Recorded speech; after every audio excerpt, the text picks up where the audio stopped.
Hienoa, kun olette täällä. Me olemme Paksun Katariinan tykkisisarkunta. En kärsi äänenmurrosta, vaan ehkä joku teistä vähän rivien välistä hoksasi, että ehkäpä saattaa nyt olla neitokainen pukeutuneena housuihin siellä kyllä. Näin on saattanut nyt kyllä käydä. Paksun Katariinan tykkisisarkunta on Suomen ainoa naisporukka, joka harrastaa tykillä ampumista. Ja Paksun Katariinan tykkisisarkunta on myös Suomen ainoa porukka, joka harrastaa ampumista keskiaikaisilla tykeillä. Keskiaikaisten tykkien replikoita ei ole Suomessa yhtään muuta kappaletta kuin ne, mitä tästä kohta teille esitellään. Ja nyt minä tiedän, että moni teistä, joka taivalsi hikisesti tänne koko parkkialueen läpi, totesi, että aha, onpa pieni. Kyllä, niin siinä käy. Mutta kuinka se koko ei nyt ole kaikki kaikessa. Tämä on hirveän hyvä, vaikka se on pieni, jos sitä osaa käyttää oikein. Alkanut. Paksu Katariina on 1300-luvun tykki.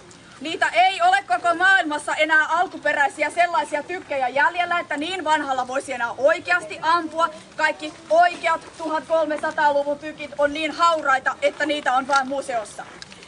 Sitten tuikataan oikein kunnolla. Noniin. Voimaa, voimaa. Voimaa, voimaa. Pidä sieltä kiinni ja puupalla kunnolla. Hyvä, hyvä. Noniin.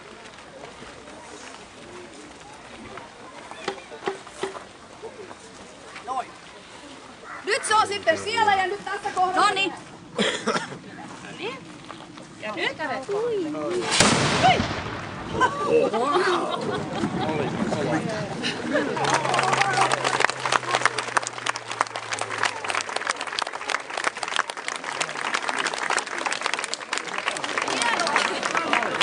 Paksu Katariina kiittää ja kuvataan. Nyt tarvitaan tosissaan vielä 2 viimeistä kappiletta.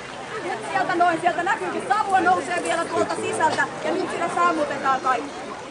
Ja sitten seuraavalla puikolla sitten kuivataan vielä.